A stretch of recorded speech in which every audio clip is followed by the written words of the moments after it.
A United States Army general stood at the head of a map table in a command center in Long Binh in the spring of 1966, pointing at sectors in Phuoc Tuy Province and issuing operational directives to what he assumed was just another formation arriving to swell the American machine.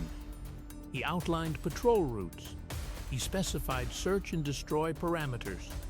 He talked about body count quotas and weekly reporting requirements and integration into the broader American operational framework.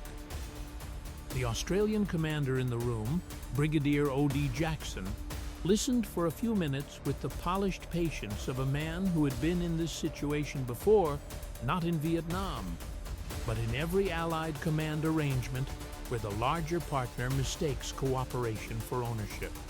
Then he gathered his maps, nodded to his officers, and walked toward the door. The American called after him. Jackson turned at the doorway and said 3 words, "We don't comply."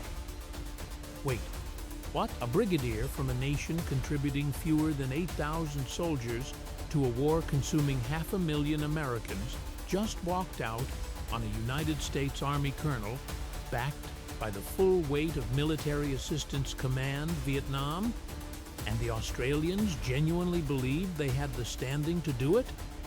Oh, this story gets so much stranger than you think, because what those Australians were about to do in Phuoc Tuy Province, the operational autonomy they were about to demand, the methods they were about to employ without American supervision, the results they were about to achieve with a force 1/60th the size of American deployment, would produce outcomes so effective and so uncomfortable that Pentagon analysts spent the better part of the following decade trying to understand how it happened.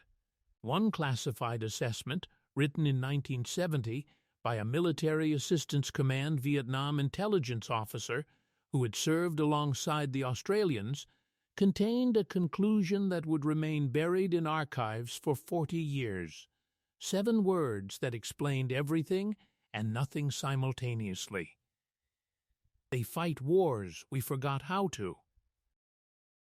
You are about to discover why the smallest major Allied contingent in Vietnam operated under its own command structure, answered to its own chain, refused American doctrine even when Washington threatened to cut support, and why Viet Cong intelligence documents from 1969 carried a specific warning about Australian forces that was written in language suggesting something beyond ordinary military respect, something considerably closer to dread. Stay with me. To understand why the Australian approach to Vietnam was so fundamentally different from the American approach, you have to understand that the Australians arrived in that war carrying a memory that no American soldier carried. The memory of Singapore, February 15, 1942, the supposedly impregnable fortress at the tip of the Malay Peninsula, the Gibraltar of the East, the anchor of all British Commonwealth defense in the Pacific, surrendered to Japanese forces after a campaign lasting barely 70 days. 130,000 Allied troops marched into captivity, including 15,000 Australians. The disaster was not primarily about being outfought in conventional combat. The disaster was about being commanded according to European doctrine in an Asian jungle environment where European doctrine was lethal. British command had deployed forces in formations designed for France, for North Africa, for the open battlefields of the Western Front, and fed them into dense jungle terrain against an enemy who understood that terrain completely. The Australian survivors of Changi Prison, of the Burma Railway, of the death marches that claimed 8,000 Australian lives, came home with something seared permanently into their professional consciousness. Following British or American command without question, without the ability to adapt tactics to local conditions, without the capacity for operational independence, was not a strategic risk to be weighed. It was a death sentence to be refused, And this was not theoretical knowledge passed down through staff college lectures and published doctrine. This was lived experience, carried in the bodies and the memories of men who were still serving, still teaching, still commanding, still leading when Vietnam started calling for volunteers in the mid-1960s. Australia's military by 1965 was small but extraordinarily seasoned. The Australian Army had fought the Malayan Emergency from 1950 to 1960, and that experience produced something that could not be replicated in any training school in the world: a generation of officers and NCOs who understood counterinsurgency warfare from the inside, who had spent years learning the specific art of fighting an invisible enemy in dense jungle terrain, who had absorbed through years of hard operational experience the lesson that patience, intelligence, and small unit craft produced better results than firepower, noise, and mass. Then came the Indonesian confrontation in Borneo from 1963 to 1966, another jungle campaign, another intensive laboratory for the kind of war Vietnam would turn out to be. When the Australian government committed the 1st Battalion to Vietnam in 1965 and attached it to the American 173rd Airborne Brigade at Bien Ho, the complaints began flowing back to Canberra within months. The problem was visible from the first week. American units would helicopter into an area with 100 or 200 men, announcing their presence through radio traffic and rotor noise, sweep loudly through territory where the Viet Cong melted away before them like smoke, find nothing, call in a body count of 0, and return to base to plan the next loud sweep. Australian platoon commanders trained in the Malayan methodology patient movement, silence intelligence-driven operations, ambush discipline watched this process with expressions that ranged from professional puzzlement to barely concealed horror. One after-action report filed in late 1965 by an Australian captain serving with the 173rd captured the fundamental collision in a single observation that would be quoted in Australian military colleges for decades afterward. American doctrine prioritizes speed and firepower, he wrote. Malayan doctrine prioritizes patience and information. In jungle warfare, information is firepower. Americans arrive quickly and accomplish nothing. We arrive slowly and accomplish everything. By March 1966, the Australian government made the decision that would define the entire character of Australia's Vietnam commitment. Rather than continue attaching battalions to American formations, Australia would deploy an independent task force. 2 infantry battalions, later expanded to 3, with organic artillery, armor, aviation, and special operations support. And that task force would have its own tactical area of responsibility, would operate under Australian command, and would answer for operational coordination purposes to the American 2nd Field Force Vietnam, but would take orders only from Canberra. The distinction between operational coordination and operational control was not bureaucratic fine print. It was the entire foundation of Australian independence in the war. Coordination meant the Australians would share intelligence, deconflict timing, avoid friendly fire incidents. It did not mean American generals could direct Australian operations within the Australian sector. That line, once drawn, would hold for the duration. The selection of Phuoc Tuy Province as the Australian tactical area was itself a declaration of strategic intent. The Americans had initially proposed the Australians take an area near the Cambodian border, where heavy enemy pressure would have required close integration with American operations and constant dependence on American fire support. The Australians declined. They wanted Phuoc Tuy, a coastal province southeast of Saigon, accessible by sea for independent resupply through the port of Vung Tau, containing a provincial capital at Ba Ria, and separated enough from the major American operational areas to allow genuine operational independence. 3/4 of Phuoc Tuy in 1966 was covered in rainforest and grassland. The South Vietnamese government's authority extended almost entirely to the provincial capital. In the countryside, the Viet Cong's D445 Provincial Mobile Battalion and associated local force units had built up an extensive infrastructure that reached into every village. The roads were ambush corridors.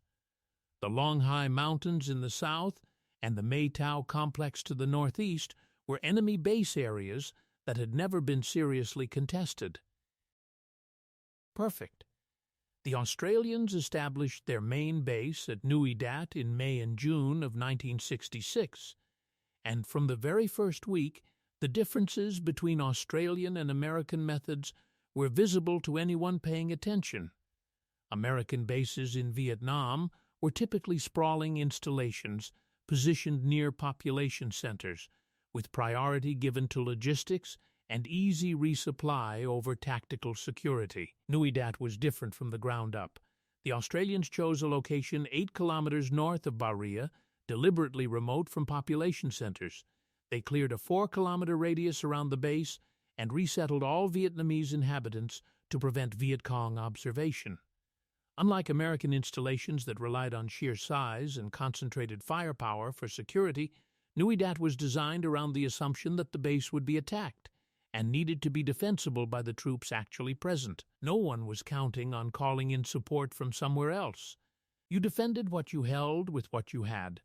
This was Malayan doctrine applied directly to Vietnamese terrain. The base's physical separation from Vietnamese civilians served another purpose. Unlike most American installations, which became magnets for a shadow population of vendors, workers, and intelligence operatives, Nui Dat maintained a security perimeter that made it genuinely difficult for the Viet Cong to gauge Australian troop strength, patrol schedules, or operational intentions. In a war where the enemy often knew more about Allied movements than Allied commanders knew about their own logistics, this discipline paid dividends that were difficult to measure but impossible to miss.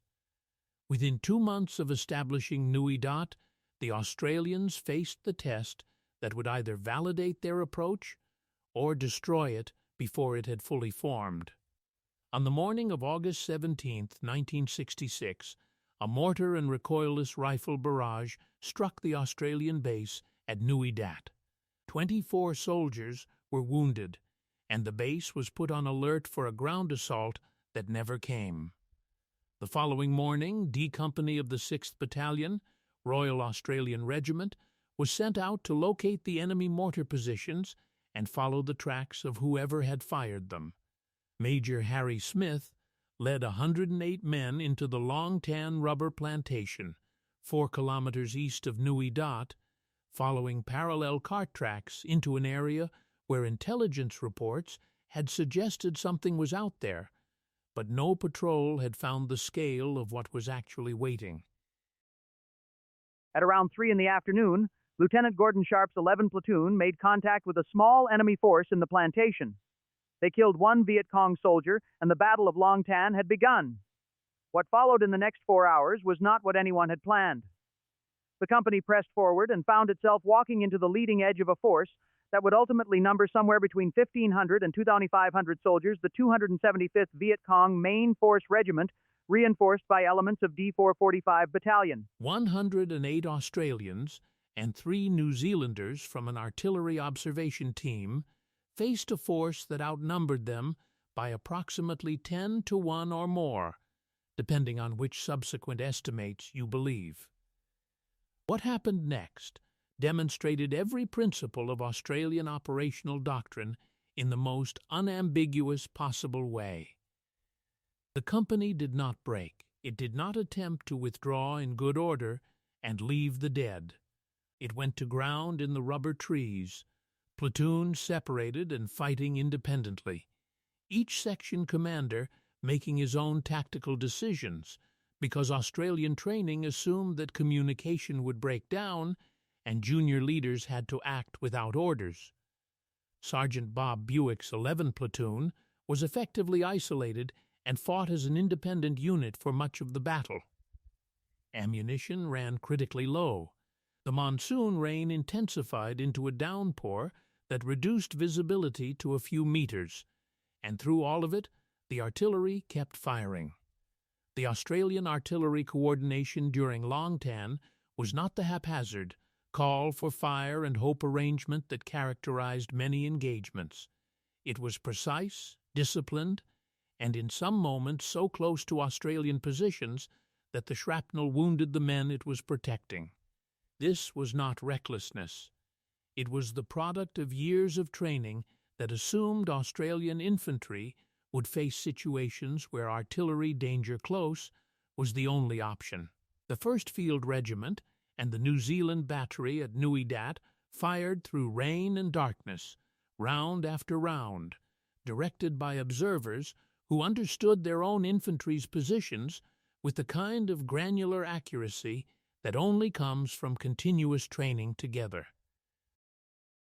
When relief forces finally broke through at last Light B Company, mounted on M113 armored personnel carriers, their arrival shifting the tactical balance and forcing the Viet Cong to begin withdrawing the count of the dead, told the story with brutal arithmetic.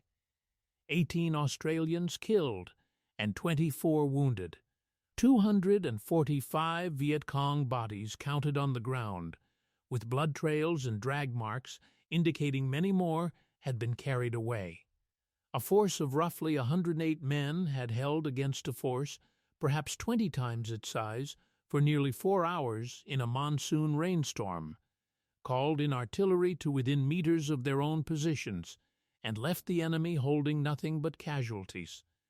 Long Tan was not just a battle, it was a statement. The Viet Cong had come to Phuoc Tuy, intending to inflict an early, decisive defeat on the newly arrived Australians to demonstrate that the provincial base area was inviolable, to break Australian morale before it could consolidate, to establish the kind of dominance that would define the operational environment for years to come.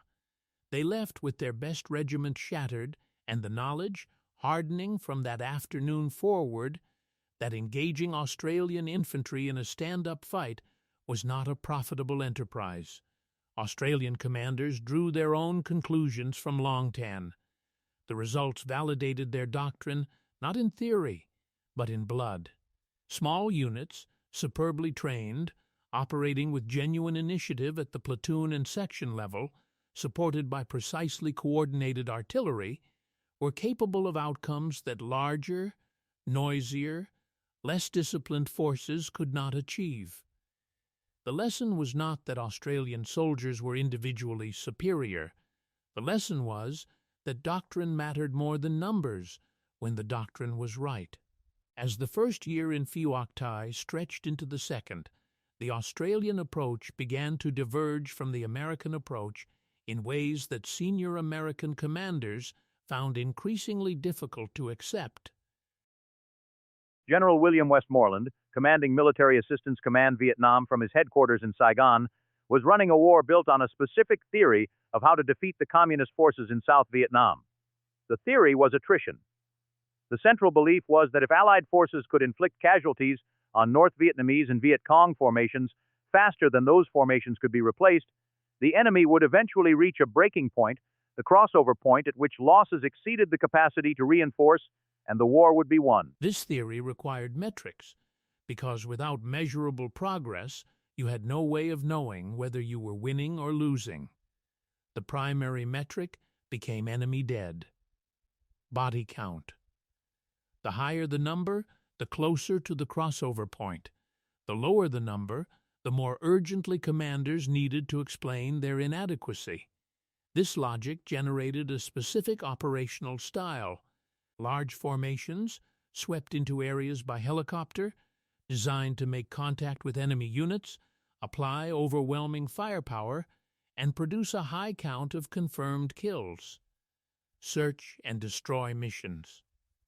Operation after operation, province after province, the same basic template applied with the relentless consistency of a machine that measured its own efficiency by tonnage of output. The problem, increasingly visible to anyone willing to look at it honestly, was that the enemy simply refused to cooperate with this approach in the way the theory required. Viet Cong and North Vietnamese Army units would melt away before large sweeps, return to the same areas after American units departed, and emerge again when the firepower was pointed elsewhere.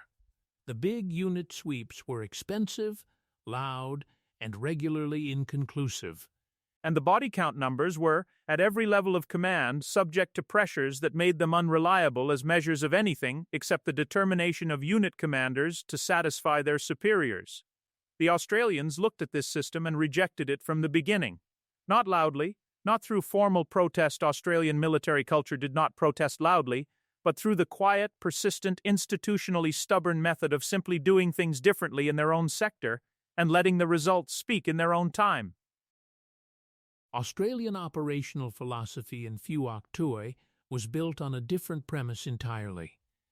The point was not to kill as many enemy soldiers as possible in as short a time as possible.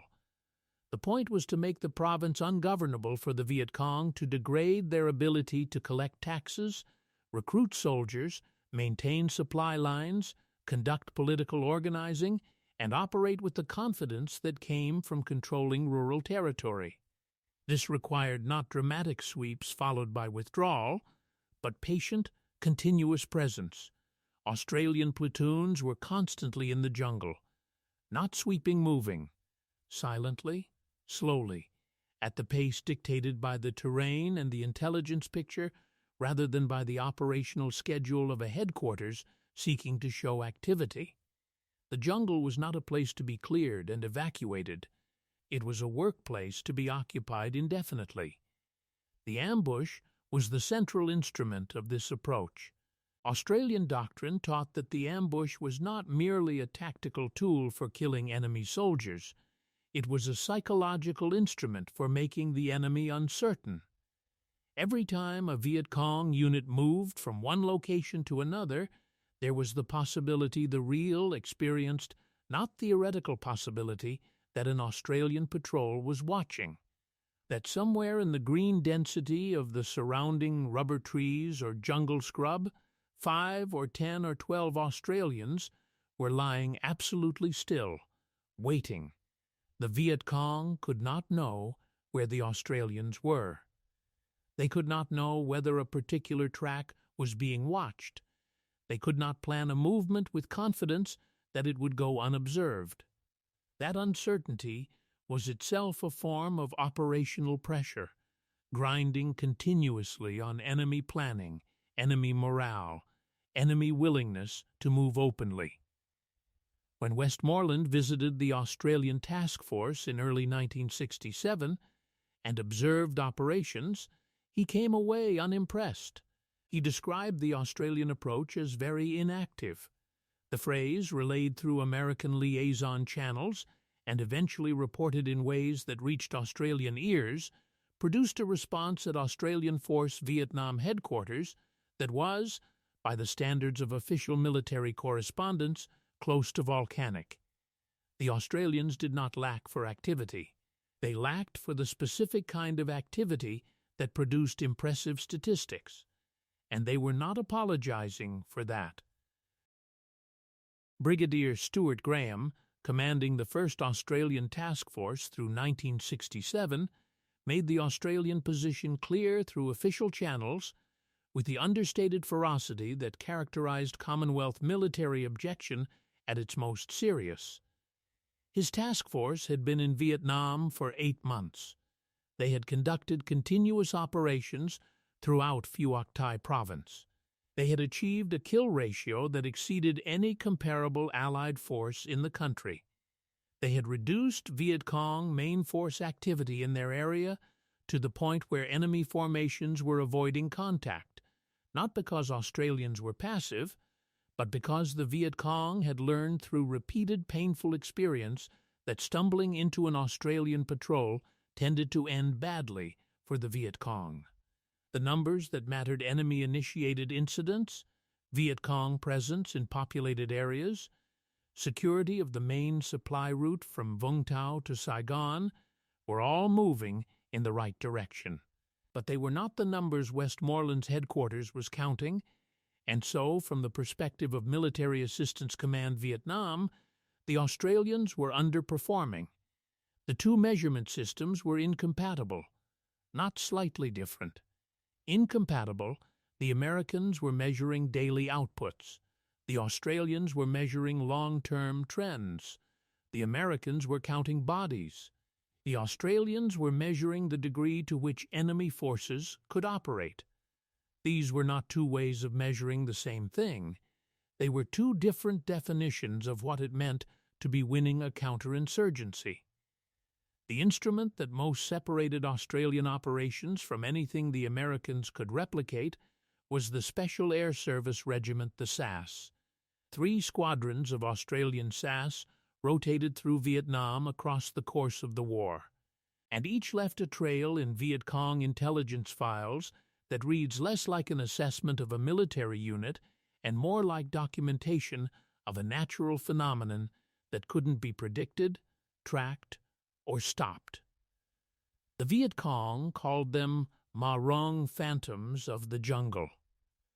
This was not a compliment born of respect so much as a label born of bewilderment. The Australians moved through terrain that the Viet Cong considered safe. They appeared in positions that intelligence had reported as unoccupied. They left no tracks that could be reliably followed. They engaged targets when they chose to engage them and disappeared before reinforcements could be called. Australian SAS methodology in Vietnam was built on principles that American Special Operations Forces understood in theory but found extraordinarily difficult to replicate in practice. The core principle was patience, not tactical patience, the ability to wait an hour in an ambush position, but a deeper, more comprehensive form of patience that manifested in the willingness to spend 2 or 3 weeks in enemy-controlled territory without resupply, without communication beyond brief scheduled radio transmissions, moving by night, lying still for hours at a time by day, watching and recording and building an intelligence picture that no 3-day reconnaissance patrol could possibly construct. Standard American long-range reconnaissance patrol doctrine called for insertions of 3 to 7 days, regular radio contact with updates on position every 4 hours, and immediate extraction upon contact with enemy forces. The philosophy was collect intelligence and avoid a fight. Australian SAS philosophy was built differently. Get in, become part of the environment, gather intelligence not just on enemy locations at a specific moment, but on enemy patterns over time. Know where they move, when they move, how they move, what they carry, where they rest, and engage selectively, not because contact is something to be avoided, but because contact should be chosen for maximum effect at minimum risk. The selection process that produced Australian SAS soldiers was radically different from anything the American Army was running. The physical standards were brutally high.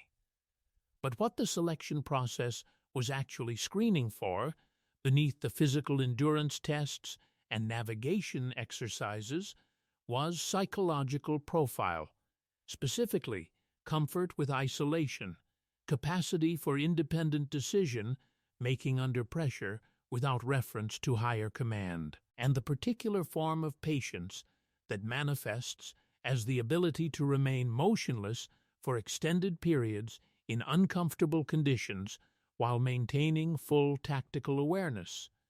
They were selecting for men who could disappear into terrain and stay disappeared.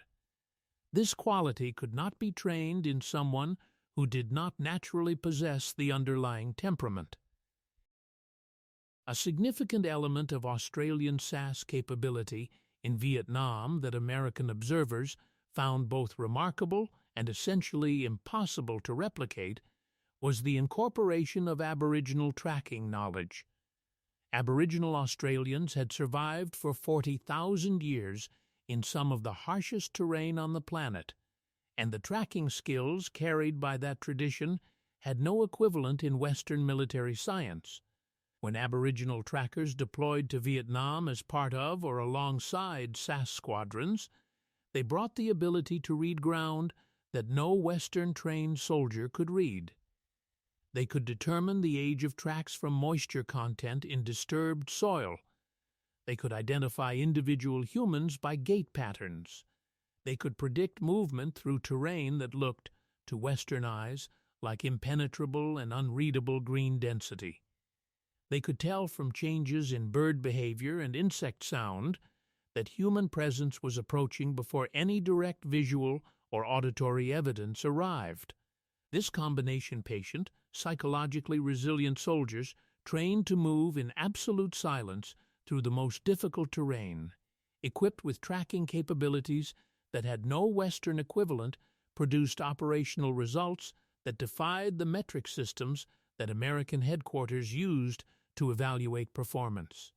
An Australian SAS patrol that spent 17 days in a single area without a confirmed kill, without a body count to report, without an enemy contact to enter in the log, but returned with a detailed map of Viet Cong trail networks, supply cache locations, leadership meeting patterns, troop strength assessments, and movement predictions for the following month. This patrol was, by Australian standards, an extraordinary success. By American statistical standards, it had accomplished nothing measurable. The intelligence that the SAS generated fed Australian planning in ways that produced disproportionate operational results.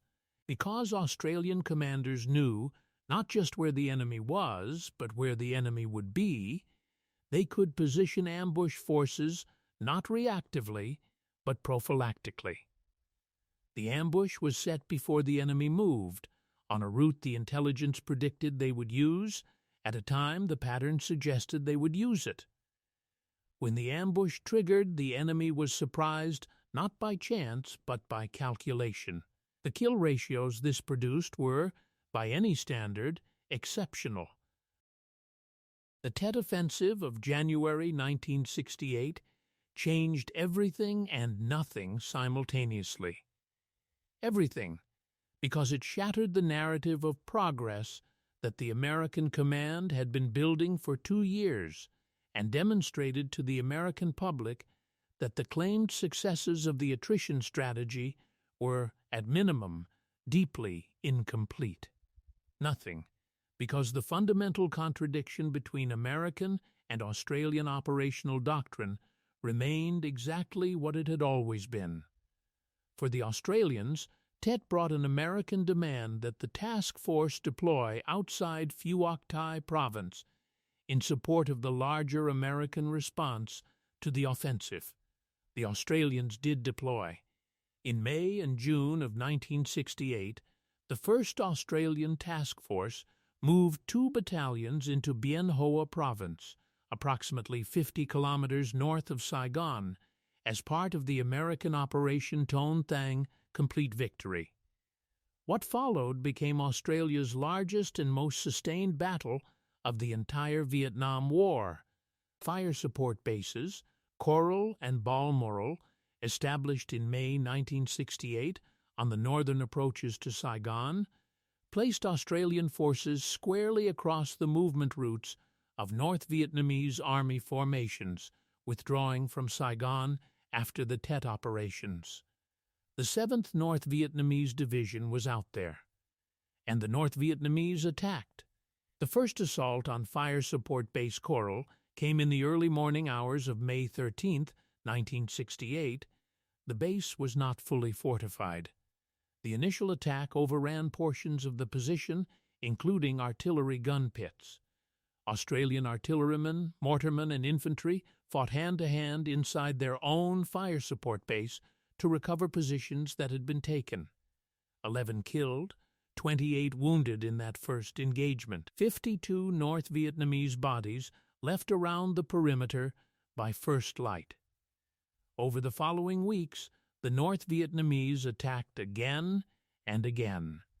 Fire Support Base Balmoral, established on May 24, was attacked on May 26 and again on May 28, repelling assaults from a North Vietnamese regiment that lost at least 42 confirmed killed in the second attack alone.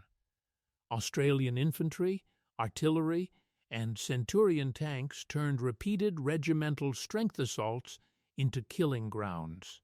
When the operation concluded on June 6, 25 Australians were dead and approximately 100 wounded. North Vietnamese casualties were counted at somewhere between 267 and 327 confirmed killed, with an unknown number of additional casualties from wounded carried from the field. The Australians had, operating under American operational command for the first and essentially only extended time in the war, demonstrated that Australian soldiers could fight conventional North Vietnamese army formations at least as effectively as they could hunt Viet Cong local forces in Phuoc Tuy. The results were unambiguous. Then they returned to Phuoc Tuy. The American command wanted them to stay. The Australian task force commander by this point, Major General Ron Hughes, who had replaced the series of brigadiers in operational command as Australia's commitment expanded, made the Australian position clear. The task force had been given responsibility for Phuoc Tuy Province. It would fulfill that responsibility. If MAC-V wanted Australian forces to operate elsewhere on a sustained basis, the request would need to go to Canberra, because operational priorities for Australian forces were determined by the Australian government, not by American Theatre Command. This response, predictable to anyone who had been paying attention, infuriated American senior officers who viewed it as Allied partners refusing to contribute fully to the war effort at a critical moment. The Australian position was not stubbornness, it was strategic logic. Australian forces were small, spread thin across multiple provinces in support of American operational priorities. They would accomplish nothing significant anywhere. Concentrated in one province, pursuing Australian methods, they had a demonstrable effect on enemy capability and population security. And they were not going to abandon an approach that was working in order to become a small increment added to an approach that was not. By 1969, the statistical record of Australian operations in Phuoc Tuy was telling a story that should have been impossible to dismiss. Enemy-initiated incidents in the province had dropped by more than 70% compared to 1966 levels. Viet Cong main force units had been driven out of the populated areas or forced to operate at drastically reduced strength. Road security on Route 15, the main supply route from Vung Tau to Saigon, had improved to the point where attack rates were declining measurably. Villages that had been under Viet Cong political control were becoming contested, and some were moving toward government influence for the first time in years.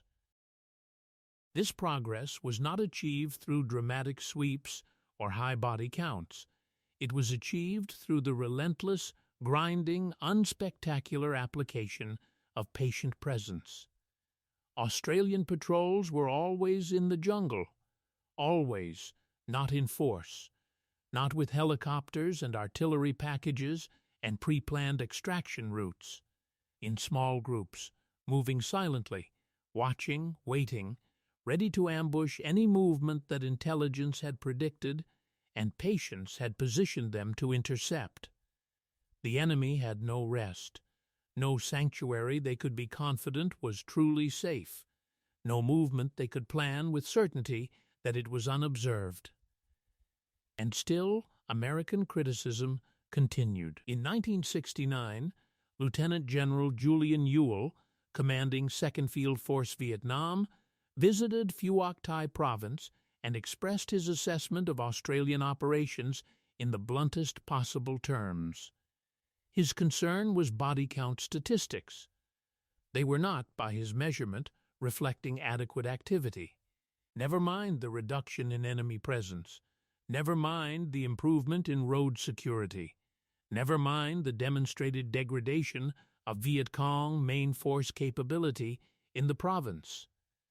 Ewell's metric was enemy killed per day, and by that specific measurement, the Australians were not producing sufficient numbers. The Australian response, diplomatic in official channels and considerably less diplomatic in private correspondence, captured the fundamental strategic disagreement in terms that have been quoted in post-war analysis ever since.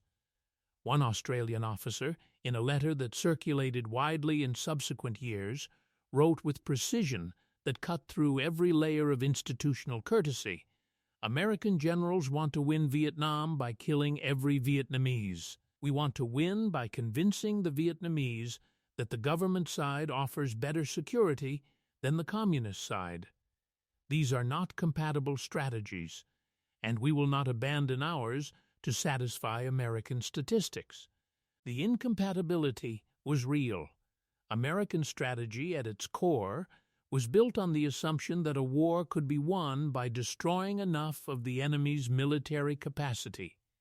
Australian strategy, built on the lessons of Malaya, was built on the assumption that the war would be won or lost in the villages, that what mattered ultimately was which side the Vietnamese population would rely on for security, governance, and predictability. Killing Viet Cong soldiers was useful only insofar as it contributed to that larger project of demonstrating that the government side could be trusted. By itself as a strategy, it was insufficient. The Viet Cong could replace soldiers. They could not replace the political infrastructure that connected them to the population, and that infrastructure could only be eroded through patient, sustained engagement with the villages themselves through civic action programs, through demonstrating that Australian and South Vietnamese government forces would be there tomorrow and next week and next month, through making the Viet Cong's promises about security feel hollow compared to the concrete reality of troops who never seemed to leave. The crown jewel of what Australian intelligence and patience could produce came with Operation Marsden in 1969. Over months of SAS reconnaissance and careful accumulation of intelligence, Australian analysts had built a detailed picture of a massive Viet Cong supply cache and headquarters complex in the Mae Dao Mountains. The operation that followed was not a dramatic assault, it was a methodical constriction. Australian forces sealed approach routes, established observation positions, and waited. Over 6 weeks, they intercepted Viet Cong forces moving toward the complex, captured prisoners who provided additional intelligence, and gradually tightened their understanding of the target until the picture was complete. The assault, when it finally came, found weapons sufficient to equip 2 full battalions, medical supplies for a major field hospital, and intelligence documents that illuminated Viet Cong command structure throughout the region. The D445 Battalion, the provincial force that had contested Phuoc Tuy since before the Australians arrived, was effectively shattered as a coherent fighting unit for the remainder of the year. 6 weeks of patience, 60 years' worth of institutional memory compressed into one operation. What the Viet Cong's own documents said about Australian forces became visible only after the war ended and captured communist records were examined. The picture they painted was consistent and striking.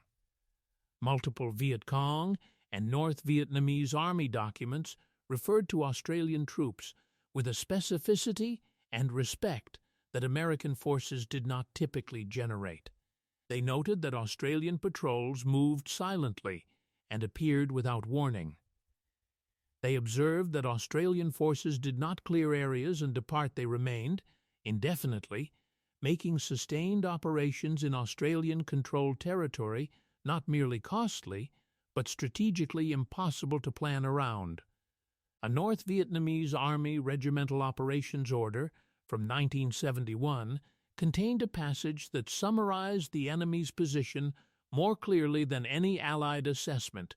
When fighting the Americans, they wrote, "We select advantageous ground and withdraw when conditions are unfavorable.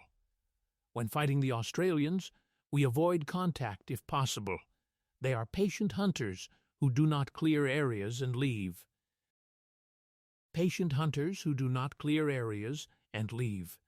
That sentence is the entire Australian theory of counterinsurgency in Vietnam compressed to 13 words.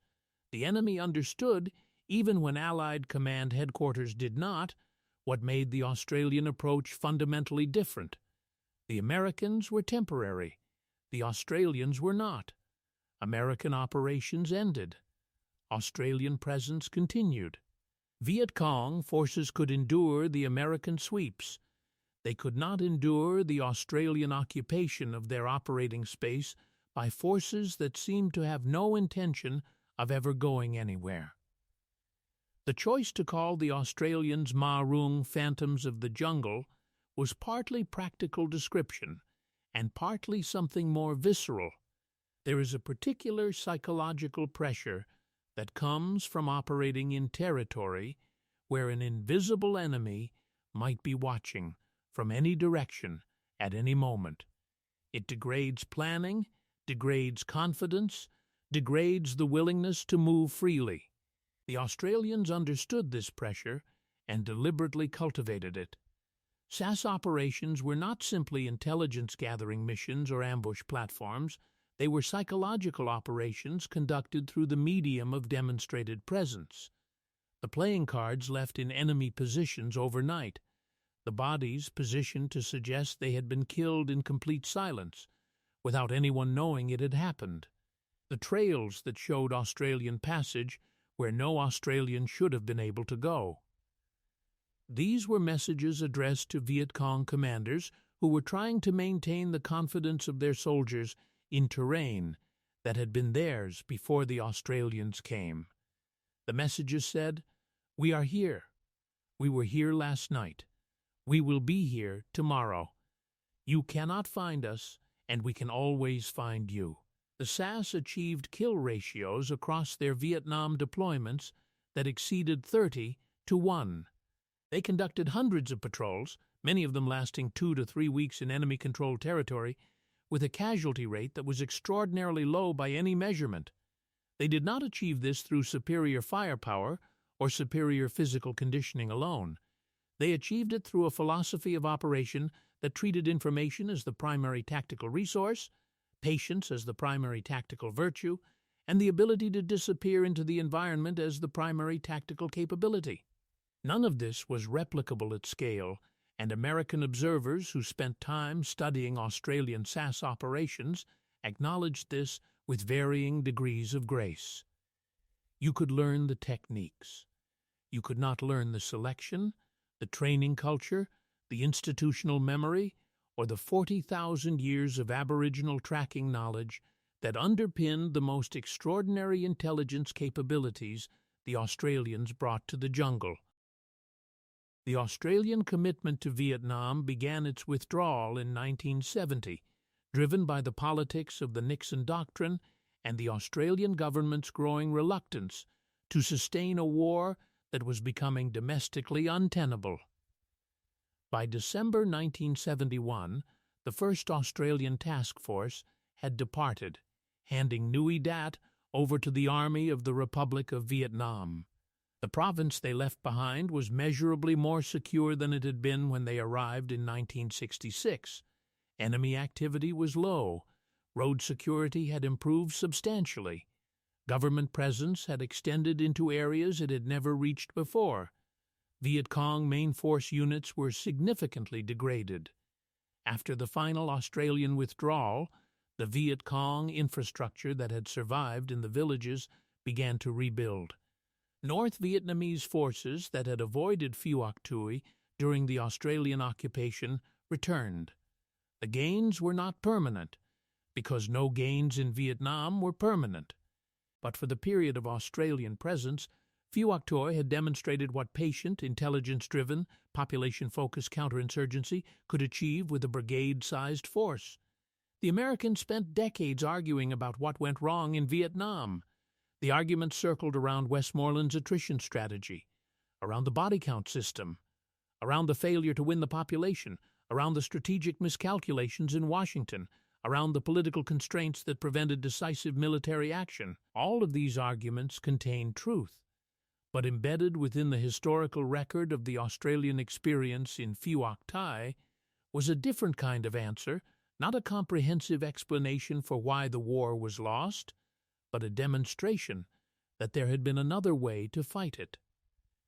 The Australians proved, in a single province, over 6 years, that a small force using patient methods, operating under its own command, refusing to be redirected by a larger partner's preference for impressive statistics, could achieve the things that counterinsurgency theorists said counterinsurgency was supposed to achieve: reduced enemy activity, improved population security, extended government presence, enemy forces that feared operating in your sector, not because of firepower, because of presence, because of patience, because of the willingness to be there tomorrow, and next week, and next month, and to make the enemy feel the pressure of that permanence in every movement they tried to plan.